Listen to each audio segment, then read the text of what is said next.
Hi, I'm Dan Kubisky with the Society of Professional Journalists International Community.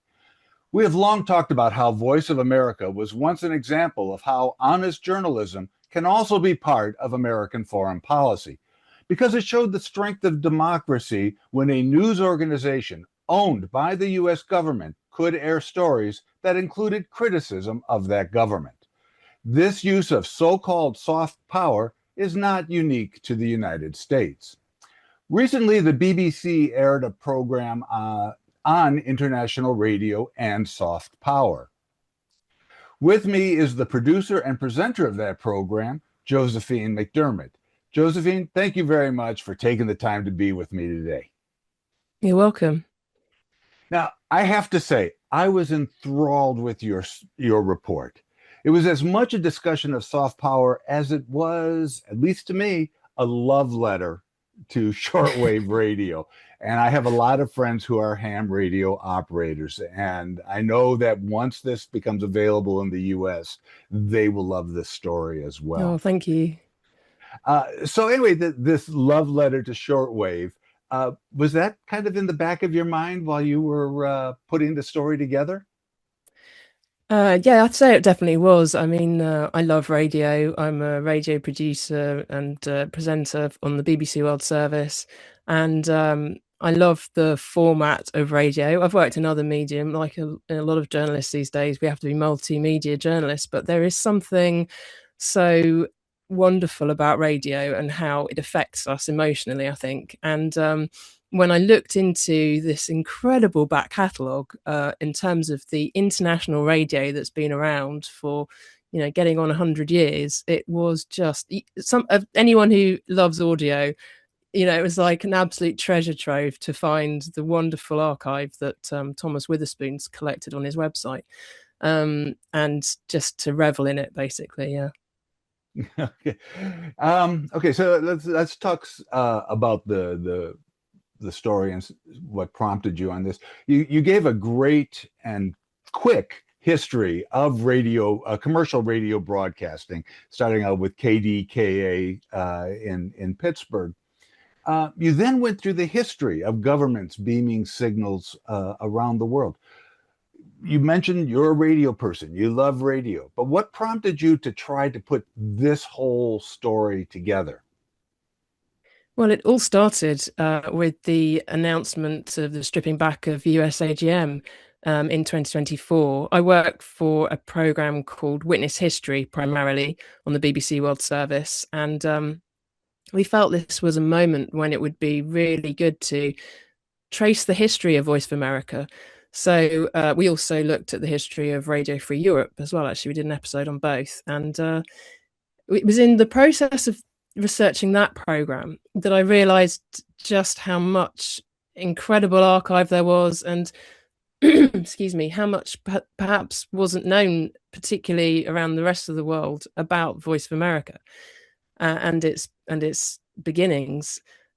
So, having made the Voice of America program and realizing what incredible archive there was, that was definitely the jumping off point, and it kind of, I think a few things combined. It was that feeling that, okay, this has happened to Voice of America, and it's clear that funding priorities are changing in the West. And when you look at the trend, perhaps other countries aren't scaling back in such a drastic way, but the trend, particularly with shortwave, is for international radio stations to be dropping off the air.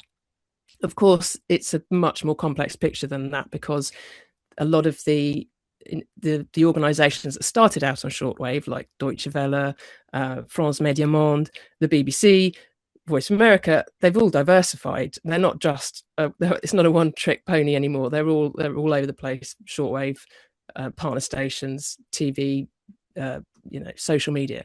So, but there's no getting away from the fact that shortwave is on the decline. Having said that, it's still a very, very important way for people to receive information across large swathes of the world. And so that was the starting point, really. Okay. Yeah, when I talk to the VOA people, they do mention that while shortwave has been reduced dramatically, at least up until March of 2025, they were maintaining shortwave broadcasts because there were still large portions of the global community that's their only means of gathering news and information is on a simple shortwave radio. Yeah, that's right. And I mean, to research this program, I spoke to the people that operate the transmission for the BBC, and they explained, 30 years ago, shortwave was an absolutely essential part of the way that we reach audiences globally. Now, in certain countries, it's not required so much. I mean, I think most of America is FM. We can get the BBC World Service can get to wherever it needs to in America via FM, but in Africa and other parts of the world, it's shortwave is still required. And of course, obviously, there are also situations where we need shortwave to circumvent government restrictions. So obviously with Iran, we've seen how important it's been for people to be able to receive shortwave there. Still in North Korea, there are broadcasts people can get the BBC World Service on shortwave. So yeah, it's not that it's the end now, but the trend seems to be for it likely to be to decline over, and it's partly because the audience won't have the technology it needs to receive it as well. Yeah, I remember in my pre-journalism days, I did a lot of traveling around Europe, and I made sure I had a small portable shortwave radio so I could listen to the BBC and VOA as I traveled. And your story brought back a lot of those very fond memories. Okay, so with the virtual elimination of Voice of America as a global news service, there's space to be filled. And your story notes that other players, such as Russia and China, are filling that gap. Based on your reporting, what do you see happening there in that level? Yeah, well, you can certainly. It's interesting that looking into this, in 2024, USAGM reported that it was reaching an audience of 420 million people weekly in 64 languages. But obviously, it comes at a price. And when Elon Musk tweeted that VOA and the like were radical left crazy people talking to themselves while torching $1 billion a year of US taxpayer money, that's obviously an extreme thing to say, but the cost that was required to reach those 420 million people in 2024 was $944 million. So it isn't cheap to do the broadcasting at scale that certain Western countries have become known for. And the same, the BBC is reaching 312.8 million people in English and 42 other languages, but it comes at a cost. And the BBC's just had more cuts announced. We don't know where which departments will be affected now, but in our own government, the British government said in a Public Accounts Committee report that I'd found, the BBC is in danger of losing ground to its rivals, partly due to increased spending of state actors such as Russia and China. And USAGM had reported to the US government that they were under pressure because Russia and China were investing in markets such as Indonesia, Pakistan, Africa, and Latin America. And the thing is that they might not have the trust of audiences in the same way that VOA and the BBC have, but they're gaining the reach. And basically, as part of the report, I spoke to Sir John Tusa, who was the former managing director of the BBC World Service from 1986 to 1992, actually, during the end of the Cold War. And, he made the point that the free flow of information is never not important. It never stops being important. You should consistently broadcast to people. And if there is a gap, it will be filled. So this isn't people. I think the legislators know this. Well, certainly they're told this in the UK, from what I witness. It's just a case of what we do about it, really, if we want to take on these threats to freedom of speech. Well, I couldn't agree with you more on, and especially with the former BBC director, free flow of information is vital. Speaking of free flow of information, the internet was always billed as this is going to make information available to everybody. You had talked briefly about how shortwave use was declining.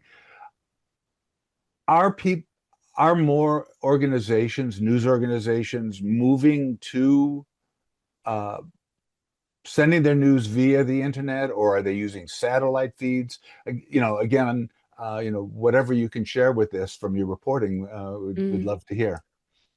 Yeah, it's well, someone I spoke to who's a bit of an authority on this is Nick Newman from the Reuters Institute at the University of Oxford, and what he said is that it's a increasingly diversified portfolio that broadcasters have to have. There's a fragmentation of the information and ecosystem, is what he said. So you've got to, there are so many different ways to reach people that it probably is a challenge now for the broadcasters, particularly for those who started 100 years ago and have been constantly adapting to meet the moment, really. And I think that's the story now, isn't it, that's playing out. Are traditional broadcasters going to be able to meet the moment? And what does it mean for us all? Mhm. Yeah. Um, we've gone on for a while. I promised you a short interview because you've got a lot of work you still have to do today. I have some too. Uh, do you have any last words? That's something you'd like to add that we haven't touched on?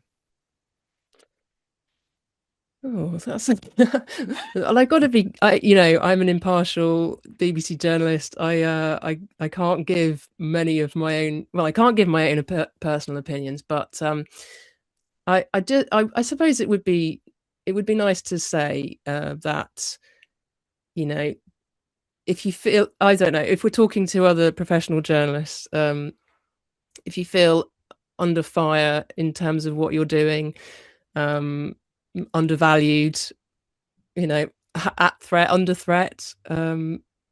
It's nice to think that there could be some solidarity between us, and I think actually that is coming through. There is a solidarity between the people who are trying to keep the free flow of impartial information worldwide, and it's nice to be able to support the work of people who have that as their aim, and I hope in some small way that maybe my documentary has. Well, I couldn't agree with you more. Solidarity among journalists around the world is vital. If not providing support for those of our colleagues who are besieged in countries where truth and freedom of press is besieged, but also in countries like yours and mine, where we have the liberties and the freedoms, but at the same time, there are a lot of threats to us being able to do our jobs.